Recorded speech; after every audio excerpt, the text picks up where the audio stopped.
My father tried bragging to his friends that he raised me well despite letting my late mother abuse me daily. I called him weak, spineless, and pathetic in front of everyone, and now the whole family has exploded. Posted by you/Artistic Minute 4365. My father has always been against any confrontation or arguments. He is extremely passive, refuses to stand up for himself, and avoids any conflict. If someone isn't paying attention while walking and bumps into him, he insists it's his own fault. If his employer messed up his salary, he wouldn't bother fixing it. If a mechanic didn't properly repair his car, he would just accept it as is. This unfortunately resulted in a tumultuous childhood with my insanely narcissistic mother. She controlled his every move. She got him to quit his job and become a stay-at-home dad. She had him do every chore. She insulted him at every step. She cheated on him relentlessly and even brought affair partners into our home.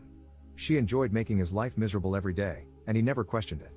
My extended family, God bless them, were there for me as much as they could be. They tried for years to make my father leave, but he never budged. When she directed her anger at me, in the form of screaming, insulting, or general demeaning, my father never once found the guts to stand up for me or support me. When I was a kid, if I cried to my dad about something my mom did or said to me, he would sweep it under the rug or insist I forget about it. He would even try to justify it. As I grew older, it really set in for me how messed up this was. My mother gladly kicked me out of the house when I was 18, and my father just sat there looking sullen. He didn't say a damn thing. I joined the Air Force almost immediately and got stationed on the other side of the country. The dynamic was awful, and I could have easily gone down the incel route if not for therapy and the amazing people I met along the way. It took years for me to get into a better mental space. I was filled with hatred. My mother left my father 2 years after I got stationed and utterly destroyed him in the divorce. She was unalived a year later in a DUI with one of her affair partners. I took a lot of joy in hearing that it took her hours to unalive, and that's when I knew I really needed help to process things. I'm almost 30 now, have a girlfriend who is perhaps the best thing to ever happen in my life, and she fully understands the situation with my family. I have learned not to allow myself to be consumed with anger and resentment by my past, or so I thought, and instead put that energy toward my future. I have been extraordinarily low contact, nearly no contact, with my father since I left. As much as I try, I cannot make that connection with him. I recently went to a family reunion and brought my girlfriend with me. My father was there since it was his side of the family. They have many issues with him, but he's family, so whatever, I guess. I made sure to avoid him. I was chatting with my uncles when I heard my father talking in the background. He was discussing how a co-worker of his was going through a divorce after discovering his wife was having an affair and was positioned to have a very favorable outcome. My father remarked that his co-worker should work to forgive his wife and, in his own words, set a good example for unity and forgiveness, and how he believed he had set a great example for me in that regard. I swear it was like a switch went off in my head, and I was mentally back to being that rage-filled 18-year-old. All these years, and he never learned a damn thing.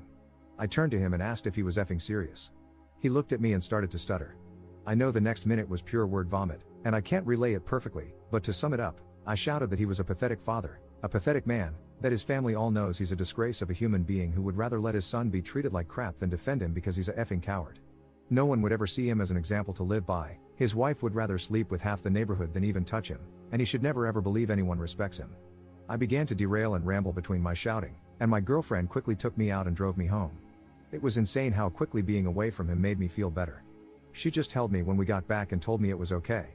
Again, she's the best thing to ever happen to me. I was ashamed of how I lost it and am now going to resume therapy, that's a given. However, I'm glad I finally unloaded what always needed to be said onto him.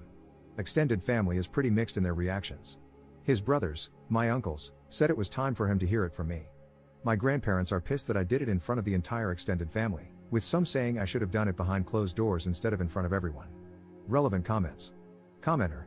All I can say, based on your post and this interaction, is that your anger is deeply misguided. You're failing to recognize the truly horrifying thing. You're behaving like the very mother you should actually hate. Ops response.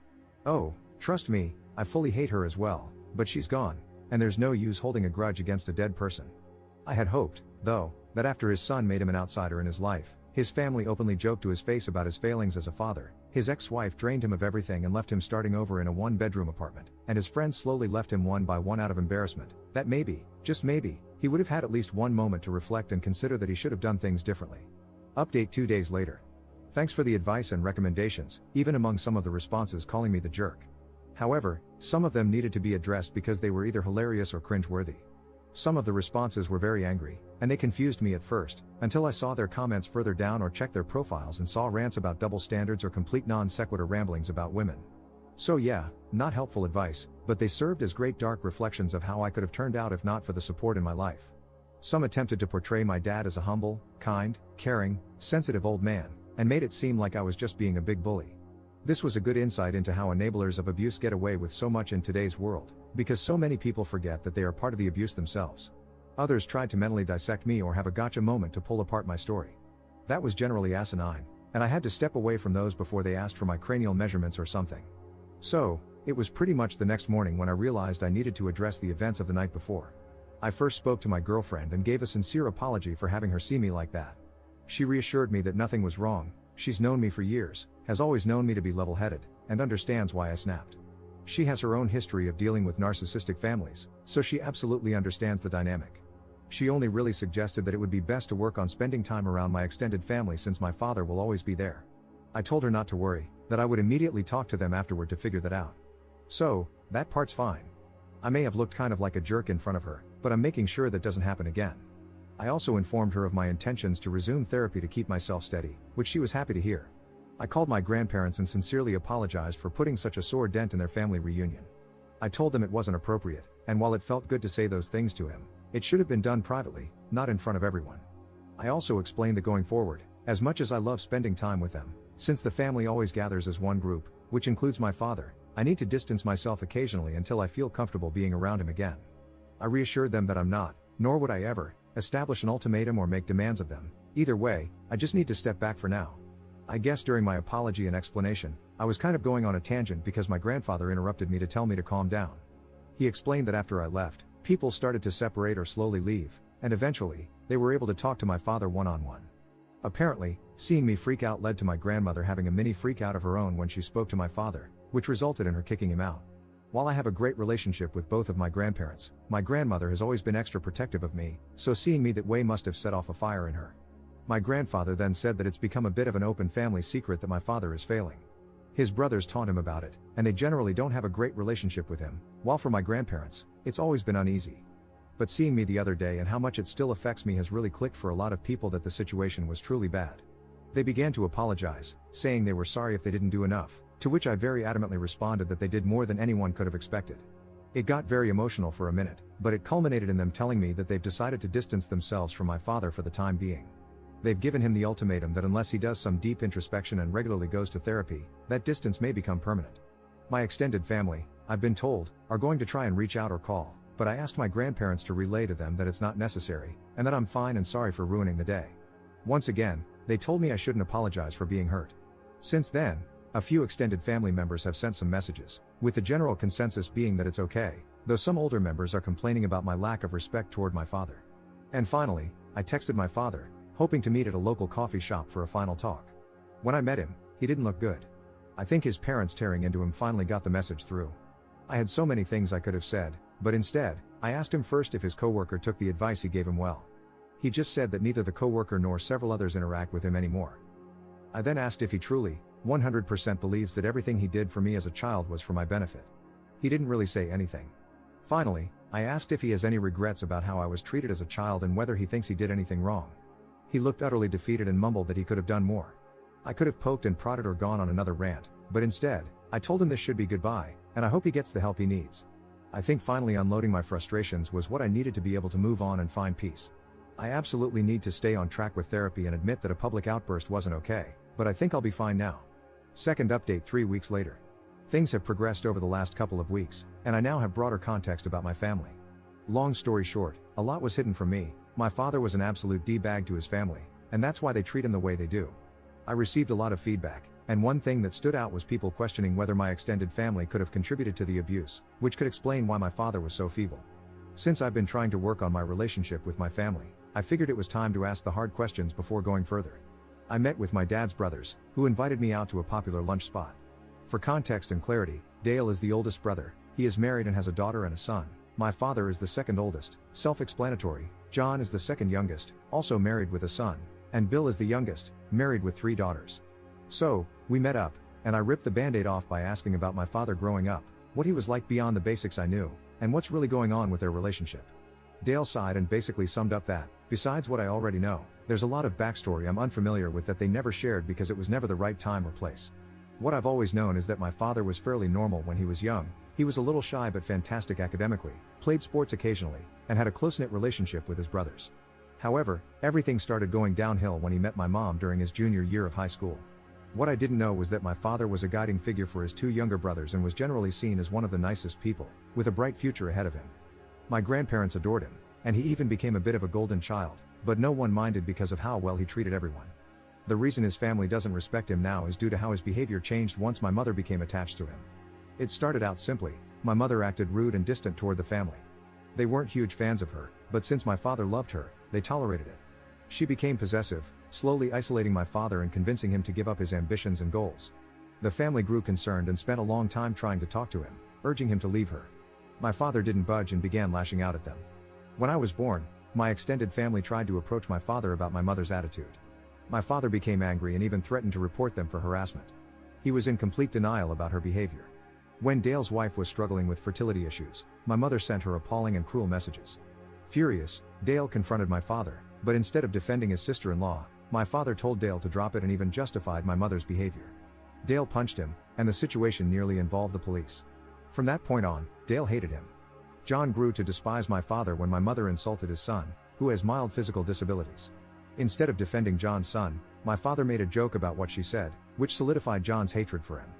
Finally, Bill, who had always idolized my father, tried to tell him that my mother had made a pass at him and urged him to get a divorce. My father's response was a furious call filled with hate and words that completely severed their relationship. To sum it all up, the more time my father spent with my mother, the more he began to mirror her attitude. When my family saw signs of abuse toward me and tried to intervene, my father threatened to lie and accuse them of worse things. My mother had money and lawyers, and she could make their lives hell if they tried anything, and my father was fully willing to let her. They were stuck and could only do so much at a time. The older members of the family, like my grandparents, great-aunts, and uncles, believe in the traditional mindset of sticking together as a family no matter what, while the younger generations want to keep their distance from my father. They're all stuck between a rock and a hard place. There's more they told me, but it essentially boils down to the fact that my father chose to lay on the hill for my mom, ruining his relationships with his brothers in the process. And when she died and left him destroyed, he probably had to come to terms with the fact that it was all for nothing. My grandparents seem unwilling to accept that he's truly lost, or maybe they still hold out hope that he can fix his life. Who knows? It's been a lot to process, and my father confirmed all of this when he called me to ask about family therapy with us. I cut to the chase and asked if what I heard was true, and he said yes. I might have agreed to family therapy before, but now I have no idea. Notable comments. Commenter: you were basically your dad's meat shield throughout your entire childhood, and apparently, that was a pattern. Turns out, the man threw his own siblings under the bus as well. And now the idea is family therapy. If something is so deeply ingrained that he's willing to throw his child and siblings to the wolves just to maintain his own illusion, then I really don't think let's work on our relationship is the way forward. If anything, if I were you, I'd be very wary that this is just his latest attempt to let others take the heat while he stays out of the spotlight, pretending to be the good guy. Third update 2 weeks later. I came to the decision that it was time to cut off my father for good. The more I learned about who he was, the more I realized that nothing good would come from having him in my life. I'm also going to put some minor distance between myself and my extended family on his side until I can process things more. There's just a lot to work through there. I met up with my father one last time in a coffee shop to talk things over. I asked him one last time, why? Why did he do all this? Why did he let his wife treat everyone like crap? Why did he treat his family and me like crap for her? Why did he do all this? He tried to weasel his way out, but I absolutely demanded to know. And he basically answered that it was because he loved her. Yep, that was his stupid answer. He loved her and just clung to her no matter what she did. No matter how much she hurt him or others, he was an insecure man who latched onto the first woman who showed him attention. Even when she slowly destroyed his life, he thought it was better than trying again. I just got up and told him to fix his life, but I wouldn't be a part of it. I hope he has the sense to understand why. No matter how he tried to word it, I had 2 abusive parents. He didn't say anything, just stared at me. Which leads to last night. I got a call from my grandparents that the night before, my dad had tried to call his brothers and make peace. Unfortunately, from what they said, he did it in the most lackluster, avoidant way possible, sparing himself any guilt. That didn't go well. After recent events and old wounds being dug up, they gave him a verbal lashing that made mine look microscopic in comparison. My dad hung up and lost his crap, decimated his entire apartment before packing up what was left and driving off. They only found out because one of his brothers came to check on him. From what they can tell from the few texts they've received, he's lost his mind after decades of crap and is driving to the other side of the country to start fresh. Also, from the minimal communication they've had with him, he's acting incredibly vile toward them, and they say he seems to be acting just like my mother. Edit. Things are progressing/spiraling very quickly, and I'm expecting this whole insanity parade to come to a conclusion within a few days at this rate. I won't make any real update until I have all the facts, but I'm just glad I made the decision to move on. Fourth update 3 months 2 weeks later. For those who stuck around, I'd say it's over and as wrapped up as it can be. My girlfriend/fiancé and I are getting married later this year. My father is alive. He lost his crap and spiraled, but a couple of weeks later, he came back. His apartment obviously barred him from returning and is pursuing legal and financial damages against him. He has no job anymore and is staying with my grandparents. He has hit rock bottom and has finally taken responsibility for his life, his choices, and his damaged relationships. It's too late for a lot of the family, but his parents are seemingly offering some help now that he's finally trying to fix things. However, the extended family as a whole has kind of blown up. My father became a mascot for deeper family issues that had been worsening over time. There are far too many to go over, but when he was finally called out, everyone realized there was no use in ignoring everything else going on. Minor feuds have formed, some people aren't speaking to each other, and some have entered marriage counseling and family therapy. People don't want to live by the but family mentality anymore. My fiancé and I have decided to distance ourselves. We were kind of disappointed, as we had hoped that since her family is insanely toxic, we could lean on mine. But I've come to realize mine has far too many issues to be reliable. Thankfully, we have a fantastic group of friends, so we'll be fine. And that's about it. I'm wrapping this up and moving on to a far less bitter lifestyle.